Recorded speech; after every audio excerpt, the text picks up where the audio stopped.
Ну что, сегодня у нас на повестке очередное осознанное ограничение себя ради чего-то. Если говорить конкретнее, то речь про воздержание. Только ради чего?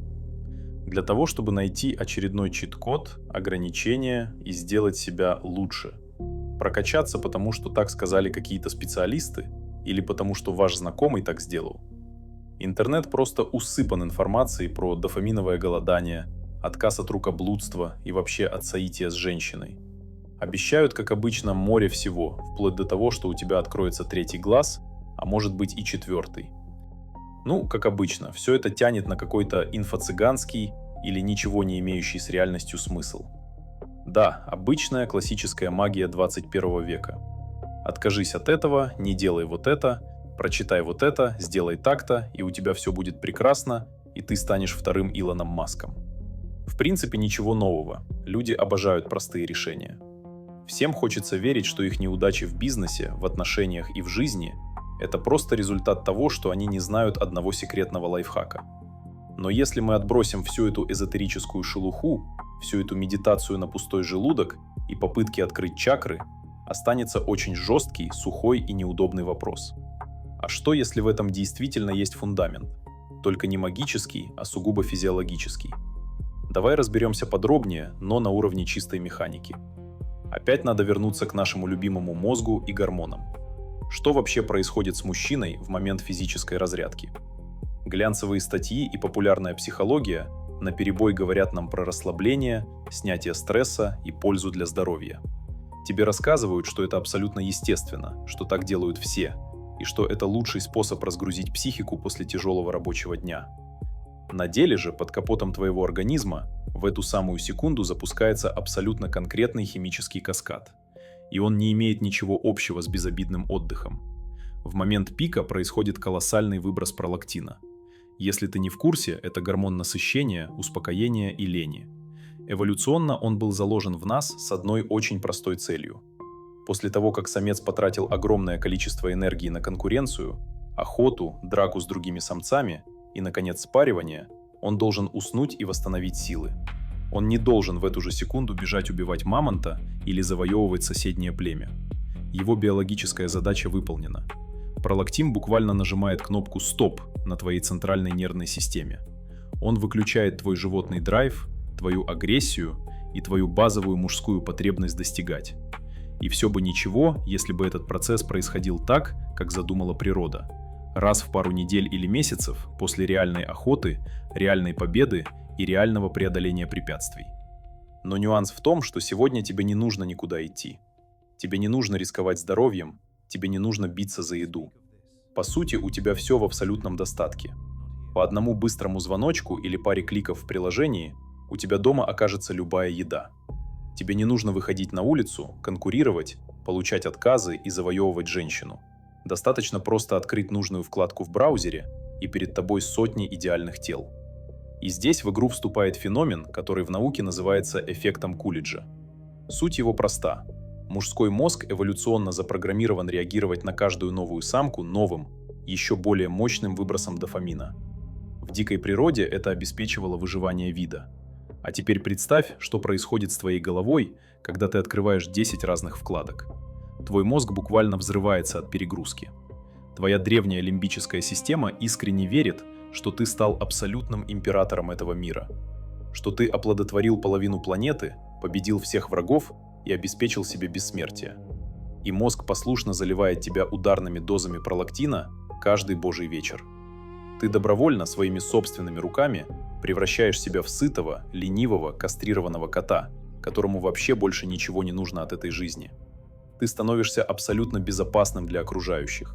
Безопасным, удобным и абсолютно бесполезным. Именно поэтому в своем прошлом видео я так жестко бил по теме мужской среды. Ты не сможешь выбраться из этой ловушки, если остаешься один на один со своими привычками. Изоляция в этом деле – твой главный враг.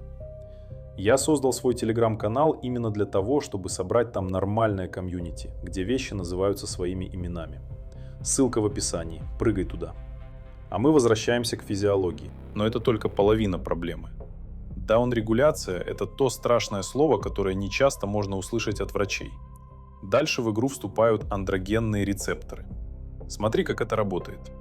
Многие парни чувствуют тотальную усталость, идут в лабораторию, сдают анализы на тестостерон за бешеные деньги, видят там нормальные средние значения и радостно успокаиваются. А потом сидят дома и не понимают. Если у меня с гормонами все окей, почему у меня нет сил с утра встать с кровати? Почему меня тошнит от мысли пойти в зал? Почему меня не заводят реальные девушки на улице? А секрет в том, что сам по себе уровень тестостерона в крови не значит вообще ничего, если твои рецепторы его не усваивают. Когда ты регулярно и искусственно перестимулируешь свою половую систему порнографией и легкой разрядкой, твои андрогенные и дофаминовые рецепторы теряют чувствительность. Представь, что ты каждый день слушаешь музыку в наушниках на максимальной громкости. Через месяц ты начнешь глохнуть, и обычная человеческая речь будет казаться тебе тихим шепотом. То же самое происходит с мозгом. Происходит жесткая даунрегуляция. Тестостерон плавает в твоей крови, но твое тело просто слепое. Оно его не видит. Оно не может использовать его как топливо. Если зайти на любые мужские анонимные форумы, на тот же Reddit, в разделы про NoFap или Semen Retention, ты увидишь там не истории успеха, ты увидишь там тысячи криков о помощи. Парни жалуются на одно и то же – абсолютная бетонная апатия. Они описывают состояние зомби, либидо на нуле, агрессии ноль, мотивации двигаться нет. Они описывают дикий туман в голове, когда невозможно сконцентрироваться на чтении хотя бы одной страницы текста. Они думают, что навсегда сломали себе психику, бегут по врачам, пьют ноотропы и антидепрессанты. А на самом деле они просто физически сожгли свою систему мотивации дешевым цифровым кайфом. И вот тут мы подходим к самому главному – как из этого вылезать на практике. Без всяких списков, волшебных ритуалов и глупых инструкций. Просто голая, суровая механика. Самая катастрофическая ошибка, которую совершают 99% парней, это решить воздерживаться, сесть дома на диван и пытаться терпеть. Они удаляют все закладки, выключают компьютер, садятся смотреть в пустую стену и думают, что прямо сейчас прокачивают свою силу воли. Спойлер, это закончится срывом через 3 или 4 дня, причем срывом еще более жестким, чем раньше. Почему? Потому что мужская агрессивная сексуальная энергия никуда не испаряется. Ты просто взял и перекрыл ей привычный дешевый слив. Представь, что ты заткнул пробкой кипящий котел, под которым горит огонь. Энергия начинает закипать, давить на психику, искать выход. Тебя начнет трясти от злости, от необъяснимой тревоги и от абсолютно невыносимой скуки. Твой мозг будет подкидывать тебе гениальные оправдания, лишь бы получить дозу. Эту высвободившуюся агрессию ты обязан немедленно сублимировать, пустить в мясо. Иди в зал и приседай со штангой до потемнения в глазах. Врывайся в ту самую работу, которую ты трусливо откладывал полгода. Да-да, та самая гениальная идея, которая лежит в долгом ящике. А этот долгий ящик засунут в другой долгий ящик. Разноси конкурентов в бизнесе, бери дополнительные проекты, учи сложный навык. Энергия обязана поменять свою форму. Если ты не сливаешь это ядерное топливо в экран смартфона или в салфетку, оно физически изнутри заставит тебя менять твою реальную материальную жизнь. Ты накопишь такой потенциал неудовлетворенности, что тебе придется встать и пойти забирать свое. Ты станешь опасным для своего собственного комфорта. И именно это истинная суть воздержания. Не в том, чтобы не делать, а в том, чтобы использовать эту дикую фрустрацию как двигатель. Но на этом пути тебя ждет еще одна, самая жесткая ловушка – мертвая зона. Тот самый флэтлайн, о котором просто воют на зарубежных форумах. Где-то к концу второй или третьей недели твой мозг окончательно осознает, что халявного кайфа больше не предвидится. Источник перекрыт наглухо, и пути назад нет. И вот тут наступит мощнейшая апатия. Твое либидо упадет в абсолютный ноль. Жизнь покажется серой, плоской и лишенной любого смысла. Тебе не будет хотеться ни женщин, ни денег, ни тренировок. Ты будешь чувствовать себя пустым сосудом. Многие на этом этапе впадают в панику. Мозг начинает шептать. Слушай, а может мы реально сломали систему? Может у нас проблемы с потенцией? Давай просто проверим, чисто один раз, работает ли вообще аппарат. И они предсказуемо срываются, возвращаясь на самое дно. На самом деле, эта пугающая апатия – главный и самый важный симптом твоего выздоровления.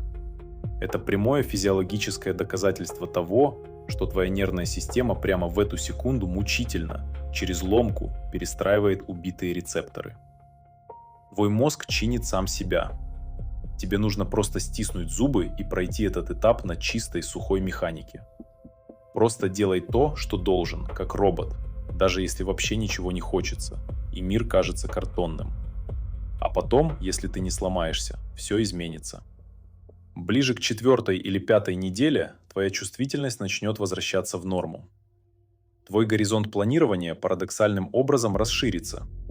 Ты вдруг с удивлением поймешь, что после тяжелой силовой тренировки, когда болят все мышцы, ты испытываешь глубокий, настоящий, первобытный животный кайф. Что сложная задача по работе, над которой ты ломал голову 5 часов, приносит тебе невероятно жесткое удовлетворение. Что обычная прогулка по улице, без наушников и музыки, может доставлять удовольствие. Твоя психика сбросит весь этот накопленный цифровой мусор, и к тебе вернется тот самый агрессивный драйв охотника, который был заложен в тебя природой сотни тысяч лет назад. Никакой эзотерики здесь нет и никогда не было. Воздержание само по себе не решит за тебя твои финансовые проблемы, не закроет долги и не вылечит твои глубокие психические травмы из детства. Это не панацея и не волшебный ритуал. Это просто биологический инструмент. Инструмент, который возвращает тебе твой собственный, нормально функционирующий мозг и твою естественную мужскую мотивацию. Мы живем в жестоком, предельно прагматичном мире, который изо всех сил продает нам комфорт. Давай будем честны. Огромным корпорациям с миллиардными бюджетами выгодно, чтобы ты был слабым. Они нанимают лучших выпускников Стэнфорда, лучших нейробиологов и специалистов по поведенческой психологии только для одной цели – держать тебя на коротком поводке быстрых дофаминовых всплесков. Им абсолютно не нужен сильный, сфокусированный, дисциплинированный и независимый мужчина. Ими невозможно управлять. Им нужен лояльный потребитель, который не способен находиться наедине с собой и своими мыслями дольше 5 минут без того, чтобы не потянуться за светящимся экраном. Нам с самого детства внушили, что возможность в любую секунду получить быстрое удовольствие – это и есть свобода. Захотел есть – кликнул, привезли курьеры. Захотел разрядки – открыл сайт. Захотел почувствовать себя значимым – написал коммент в соцсети. Но настоящая, взрослая мужская свобода – это способность сказать жесткое «нет» своим собственным животным импульсам. Это умение стоять в дискомфорте, в напряжении и скуке, не пытаясь немедленно заткнуть эту дыру быстрым кайфом. Это умение смотреть в лицо своим демонам на трезвую голову. Выбор всегда за тобой.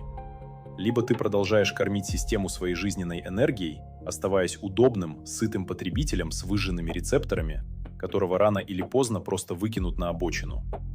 Либо ты забираешь свой собственный мозг обратно и направляешь эту дикую энергию на то, чтобы построить свою реальную жизнь.